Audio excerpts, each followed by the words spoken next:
$1,000. You have amazing potential to get started and create some financial freedom for yourself. My name is Carmen. And I'm Darius. In this video, we're going to share what you can do with $1,000 today to start making better steps towards that financial freedom that you are looking to attain. Right. We want to make sure that you make your next move your best move. I know it sounds a little corny, but we mean it when we say that. So the very first thing, when you have money in the bank, be it $1,000 or more, what you want to do is make sure that you put money aside for savings. Yes. And it's important that we put money aside for savings is because we want to help. Instead of us going and getting into debt when an emergency comes up, we want to be able to take care of that on our own within our own account to help us save more money in the future, because debt is way more expensive than using our own money. It is true. So what we want to say in the very first point is take that $1,000 that you have and put it aside. A lot of people call this their emergency fund. I don't like to put that energy out there. I don't want to call anything an emergency because I don't want to bring any emergency vibes my way. That's just me. You can call it whatever you want, but we just say put the money aside, put it into our own bank, so to speak, so that that money can be there in case opportunities arise and we need a little coverage. Yeah. So in that instance, what we want to make sure that we hammer home with this point is that $1,000 is not supposed to be for you to touch. Right. Now, what Carmen and I do is every time we get paid, no matter where the money comes from, every dollar has a responsibility. Yes. If it's $500, if it's $1,000, if it's $10,000, If it's $2. If it's $2, 20% of that is going to go straight to our savings. Yes. 20% of everything that we make goes towards our savings. And the other 80% is what we use for our needs and our wants. Yes, exactly. So the whole point of this is making sure that we always talk about it, the discipline is in place, because you need to have this defensive mechanism set up, because again, if something comes up, you need to make sure that you have the funds to cover it, because half of America is going into debt every time opportunities arise where they need to pay for something. So we don't want you to continue to have to go into debt to pay for things because you didn't set yourself up for success. So take some money, put it aside, make it $1,000, and at any time you have to deplete those funds, you make sure that you put it right back and make sure that you keep it that way. And don't use this money for opportunities that come up in place where it's like investing. Oh, I have investment opportunity, or I can do this, or I can do that. No. This is your safe gate for any time that something comes up that you need to spend money on. Right. Now, there's two different places that you have basically savings, or two different categories of savings. Sure. One is for you to, in case of an emergency, you can tap into it. This is money that you don't touch. But right. then, what is it? Break glass in case of emergencies. Break glass. Break glass in case of an emergency. Yeah, that's that account. That's the account. That's the account that you want in the event of emergency. Break glass in case of emergency. Now, there's another savings mechanism or a savings vehicle that you have for opportunities that arise. Money that you use, you save money to invest with. That's not the same thing as money you save in the event of an emergency. Your 6 to 12 months of savings. That's different from the savings that you use to invest with. There's cash flow savings, and then there's protect my butt savings. Right. So make sure that you differentiate the two. So we're talking about the $1,000 right now. That's to protect your butt. And then after that, once you have $1,000 locked and loaded away, then let's talk about the savings at 20% that you're continuing to save in addition to, and that's going to be the opportunity fund, where you can then use this money for cash flow. Right. So we earn $1,000, $200 is going to go to savings. Yes. The other portion of it we're going to use for cash flow. Now, not the cash flow that you're thinking. We're talking about consumer debt. Now, when it comes to consumer debt, we're bust over the head with a 17% interest, 18% interest, or 20% interest when it comes to consumer debt. This is what we want you to focus on next, because you may have an investment that can earn you 10 to 12%, but what is it really doing for you when you're paying 17% interest on a credit card? The opportunity you have to save money is to own your own debts and prevent that 17% interest from going back to the bank. Yes. So think about this, and I'm just going to say it. Consumer debt is a scam. Credit cards are a scam. Love them or hate them. And think about it. But before we get negative comments in the post, just think about it for one moment. Really, that the banks have this amazing marketing and all these plans for us to use these credit cards, and we get points and we get these perks.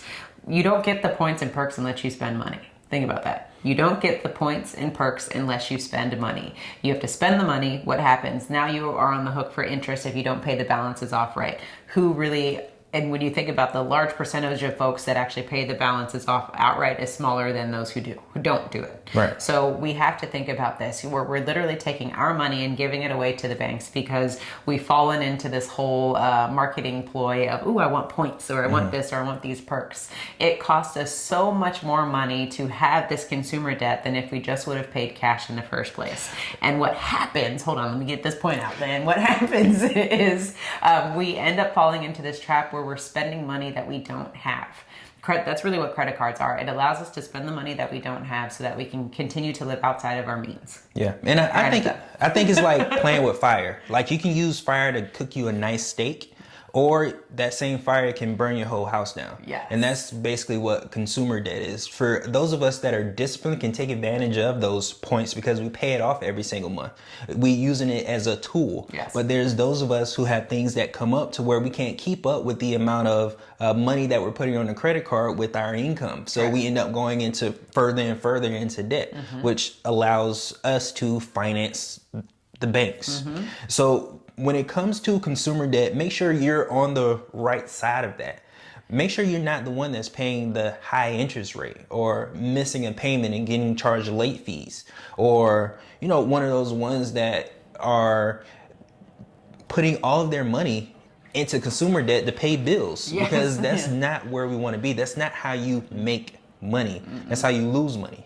Yeah, exactly. So step one is creating an account where you can save your butt, right? Number two is getting rid of your consumer debt. And we are so serious when we say this. We understand that, yes, it's going to be hard. It's going to be challenging. But if you stay focused and you stay the course, you are going to be able to free up so much cash flow. And what we mean is, think about all of the money that you are paying in your minimum payments. You know, the average American, I think, has 2 or 3 credit cards. So how much money are you paying every single month towards those credit cards? Yeah, and I think the average credit card rate is about 17%. It's ridiculous. So what if you could take that $100, $200, $300, $500, $1,000, whatever it is, and hold on to it, as opposed to continuing to pay the credit cards every single month? That's what we're talking about, is now this vehicle where you're able to take this money and make money from it, as opposed to taking this money and spending it every single month. Because when you add that up month after month, year after year, you are losing all of your wealth in consumer debt. Now, there is a bit of confusion also where we get the emergency fund and the credit cards kind of swap. Sure. Some people use credit cards as a means for an emergency. But the thing is, if you don't have the money to take care of the emergency and you have to use credit card, you're still not going to have money to pay the credit card off. So you end up spending 17 or 18% more money to get yourself out of a situation that you could have, you know, been disciplined enough and saved up for in the first place. I'm so glad you said that. Now that emergency is collecting interest. Now the emergency is collecting interest. That's not good. No. But so many of us are in this situation. Now, how do we get ourselves out of this situation? Well, we have to give every single dollar that we earn a responsibility. Give it a responsibility. And when it comes to our consumer debt, don't overpay on every single account. Pick one and work your way down, starting at the one that has the least amount of balance to your one that has the most money on it, because that'll allow you to kind of create this snowball effect, so that you can start spending more money on your higher balance credit cards or debts. Yeah, and it's a psychological thing. They say to start with the smallest balance, because then you're going to feel better. Those endorphins are going to kick in as you see the balances being knocked off. So you start with the smallest one so that you can knock that off, and then you'll be encouraged to continue on. That's the psychological effect where we're talking about the snowball effect, and that Dave Ramsey talked about, snowball. Debt snowball. So yes, absolutely, with the consumer debt. And I'm glad that you made that point about, I have this one card for my emergencies, because we've done it. We're saying all of this because we're preaching to the choir. You know, we had one card that we use for emergencies. We didn't have the savings. We were just like, this is going to be the card in case we have emergencies. But now our emergency is tied to an interest rate, because because we had that card because we didn't have the money, meaning then we weren't going to be able to pay off that balance. So now we're going to have to be paying every single month towards this emergency. So again, things to keep in mind, things to have perspective. When we're talking about wealth, this is the Wealth Nation channel. So we're trying to teach all of you out there who are willing to listen and watch our videos on how to put yourself in a better light for your finances. Now, one point that I want to make is the misinterpretation of wealth. Okay, so again, going back to the steps that we talk about it, I'm going to continue to recap to make sure all of this stays in the frame of mind. We talked about putting money away to cover your butt. Then we talked about putting money away to make money and get rid of your consumer debt. What wealth truly is, ladies and gentlemen, is being able to pay your bills every month. And have money left over. And have some money left over. I'm going to say that one more time. True wealth is having enough funds to cover your bills.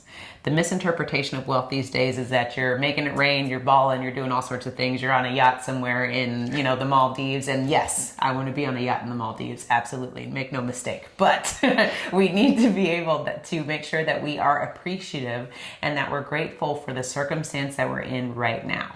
Because before we knew about our finances, we were wealthy. We were reckless, but we were wealthy because at the end of the day, we had enough money to cover our bills. We just were all over the place because there was no organization. And we thought that we had to have credit cards for our credit score. And we thought we had to have a house. And we thought we had to have all of these things. But really, once we got in tune with with the reality of what we truly wanted for ourselves, we realized that we've been wealthy all along because we had the ability to pay off all of our bills and we weren't struggling to make it happen. Now, wealth truly is a mindset. Wealth really, really is a mindset. And whenever you have a wealthy mindset, you're able to make decisions based on the mindset that you have. Because you're not making reactive decisions. You're not making reactive decisions. Yes. You're making decisions based on, okay, if I have these funds, how can I use these funds to make more money? Not how much money do I need to cover myself. Yep. Yeah, that's all about the mindset that you have. And the thing about having a wealthy mindset is that you always attract more money to you because of the decisions and the actions that you're taking. Yes. So take that into consideration when you look at your bank account. If you have more money left over after you've paid all your bills, then you are wealthy. The only difference is you don't have the wealthy mindset to match. If you want to accelerate your finances, you need to change the way you think about it, because I guarantee you, when you change the way you think about money, money is going to start coming to you. Absolutely. So with everything, again, we're recapping. We got to keep it in the forefront of our minds. The first point is when you put money aside, you need to have two accounts. You need to have one to cover yourself, and the next one is going to be for cash flow. The money that you're saving, 20% in our case, the money that you're saving every single month without fail, so that you can do something with that money, right? Then the next step is getting rid of your consumer debt, because once that consumer debt is taken care of, we're going to then pool that money into these savings where we can then make better and more aggressive investments, because now we have more money to play with. Right. Now, let me go back just a little bit, because what I said was when you change your mindset, more money is going to come to you. Yeah. That's like saying that, because you pray for something that is going to automatically come to you. It takes action. Yes. Now, the last thing that we want to talk about, or the next phase in which you want to use this $1,000, is that you want to go out there and create cash flow. You want to go out there and generate passive income. You want to invest those funds, because now that you've saved money, now that you've paid off your debt so that you can have more cash flow to invest, you want to actually go out there and do something. Because if you just have money stacking up in your savings account, that's not going to do anything for you. Nope. Because the same way you're paying 17% interest on your credit card, that's making money for the bank. That's the exact same thing you need to do to generate income for yourself. Now, you become a specialist at a consumer debt. Now, what's the reverse of that? What's the reverse of how do you go out and earn 17%? It takes action. And what you have to understand is what you're good at. What do you specialize in? What is your side business that you've always been thinking about doing but never had the courage to jump into it? Now isn't a time for fear. Money isn't scary. Money isn't sad. Money isn't happy. Money isn't anything. Money is a tool in which we use that's no different than a hammer or a wrench. It has no emotion. The only emotion that money has is the emotion that we give it. So we need to continue using money as a tool to make more money so that we can have a comfortable lifestyle where we can think clearly about how we're going to make more money. Bars. I hope y'all heard that. Money is a tool, and it's all about what you do with it. And I'm so glad that you made that point, because we've done it. We've done it. We've been very emotional about money. We've made not great decisions because we were emotional about money. And it wasn't until the education came in place, the action came in place, we did a few transactions and started realizing, like, oh, this isn't emotional. This is just strategic. That this is a game of chess that we're playing. And that the more the transactions that you do, the better that you get. Right. So with the whole investment piece of things, what we want to make sure that you do first and foremost is that you put your money in a vehicle, your savings. You put your savings in a vehicle where it's going to be best served for you. For us on the Wealth Nation channel, we always talk about the infinite banking concept, which is taking your savings and putting it into a whole life insurance policy. Why? Because it's going to allow your money to continue to grow with a compounded rate, and you can use the money without depleting the funds. So it's all about creating a banking system. And if you want to learn how to do that, then click on the link below to join our community where you can watch our masterclass and be surrounded with other bankers who are doing the same thing. Right. Now, one thing you said is it's supposed to serve you. Yes. Yeah, money is supposed to serve you, not you serve it. You're not supposed to serve it. No. Because it is supposed to work for you. It's supposed to allow you to do the things that you want to do, not the other way around. So for those of us who, maybe doing things that we don't necessarily like doing because we want to make money, we need to figure out how to reverse that and allow money to do what it's supposed to do, which is to serve us in our life and our lifestyle. Yeah, it's all about the value that you're creating. So if you're creating more value, then the money that you should be bringing home should be more. The more value that you put out in the world, the better, the more lucrative it is, so to speak. And that's the whole reason why what Darius is talking about, your money needs to serve you. That's why we say own your own lifestyle, because you need to be in charge and not let your money be in charge of you. Right. So it means we need to give our money rules. So if you have $1,000 in the bank, what are the rules that you have in place for your money to obey? Yes. You need to have a certain percentage of your income of that $1,000 that always goes to protect you in the event that you need it.